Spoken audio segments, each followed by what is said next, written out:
El día de hoy hablaremos acerca de la etapa internacional del segundo gobierno de Manuel Prado Garteche.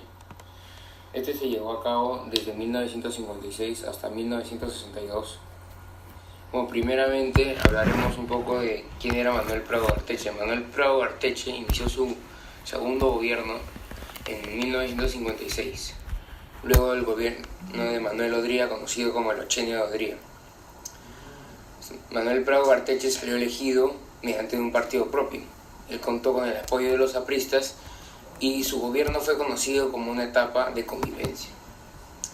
Manuel Prado Garteche entró al gobierno con ciertos retos, en especial tres razones principales, ¿no? La crisis económica que presentaba en el Perú, después la agitación en el campo de la reforma agraria y el problema con la International Petroleum Company acerca de los yacimientos petrolíferos de La Brea y Pariñas.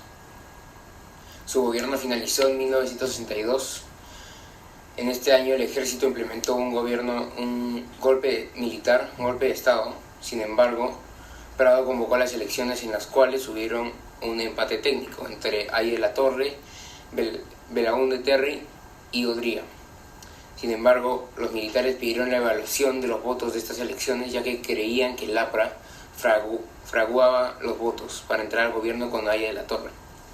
Al no tener la evaluación, los militares hacen un golpe de Estado y entra Pérez Godoy, luego sustituido por Nicolás Lindley. Bueno, ahora hablemos un poco del aspecto internacional del gobierno de Manuel Prado Garteche. En cuanto al aspecto internacional, cabe destacar que el gobierno se desarrolló a medida de la crisis económica, o sea, se vio influenciado por los conflictos en Estados Unidos. En este periodo hubo una ligera mejora en la pesquería que convirtió al Perú en una cierta potencia. Y en resumen, el aspecto internacional en el gobierno de Manuel Prado estuvo marcada por su relación con Latinoamérica, especialmente los estados limítrofes y Estados Unidos. Bueno, primeramente podemos hablar un poco de los asuntos que tuvimos con Brasil. El Perú se vio interesado por iniciativas propiciadas por el presidente de Brasil acerca del alcance continental entre los países, cooperando con Estados Unidos. En 1958 hubo un contacto entre los presidentes de dichos países y el Perú estuvo interesado en la iniciativa, que era la Operación Panamericana. El Perú acogió esta iniciativa y se instaló en el Perú la Comisión Peruana de la Operación Panamericana. Sin embargo, el término de la operación se repitió en el acta constitutiva de la Alianza para el Progreso. Ahora hablemos un poco de los asuntos que tuvimos con Colombia. Se firmó un convenio con Bolivia. Se firmó un convenio con Bolivia con el fin de aprovechar las aguas del lago Titicaca para los sistemas de irrigación de las áreas aledañas y comunes de ambos países. También tuvimos asuntos con Chile. Perú, Chile y Ecuador firmaron el acuerdo comprometiéndose a tener una política uniforme en relación a su dominio marítimo, o sea, el aprovechamiento de sus recursos ictiológicos en el área de las 200 millas. Después tenemos asuntos con Ecuador. En 1960, el gobierno de Ecuador declaró nulo el Tratado de Río de Janeiro de 1942. Y finalmente Perú tomó acciones frente a la rebeldía ecuatoriana y marcó los 70 kilómetros de frontera que habían quedado pendientes. Después tuvimos un asunto con Cuba.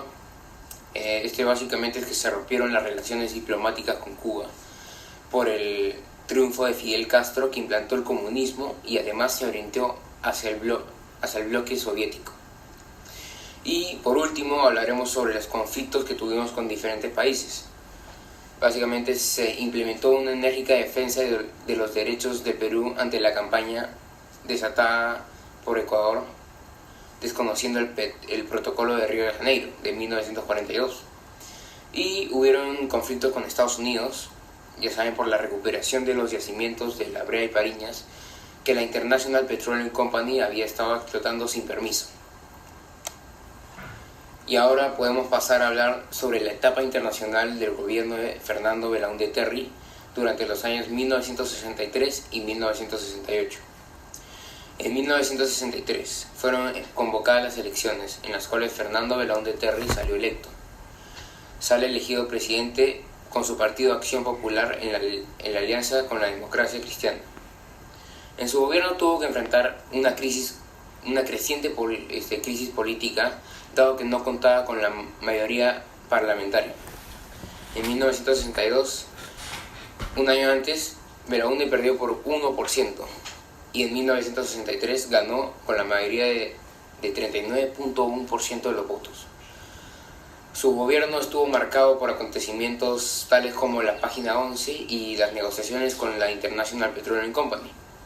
Y finalmente, al finalizar su gobierno, fue debido a que Velasco utilizó los medios, o sea, los escándalos de la Página 11, para dar un golpe de Estado y entrar a crear el gobierno revolucionario de las Fuerzas Armadas.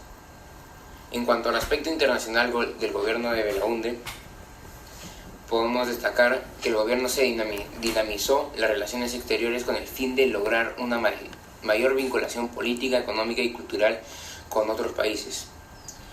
También podemos destacar no muchos acontecimientos, pero el más famoso, que es el de la Página 11, que este más que ser un conflicto fue un malentendido, ya que el documento, al haber sido escrito previamente, fue pasado, o sea, fue tipeado y se acortaron las páginas, se acortó el tamaño debido a que al tipearlo es una letra más chica y por ende la página 11 faltaba. Este documento era básicamente el convenio entre Perú y la International Petroleum Company, tratando de poner fin al problema de los yacimientos de La Brea y Pariñas.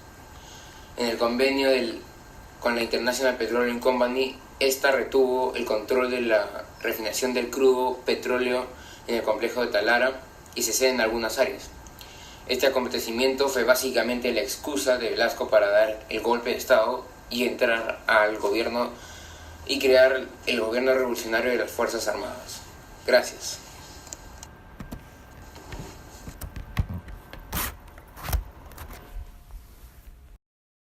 El día de hoy, en la segunda parte de la descripción de las etapas internacionales de los gobiernos del Perú, desde 1956 hasta 1980, estaremos hablando de la etapa internacional del gobierno revolucionario de las Fuerzas Armadas, es decir, desde 1968 hasta 1980.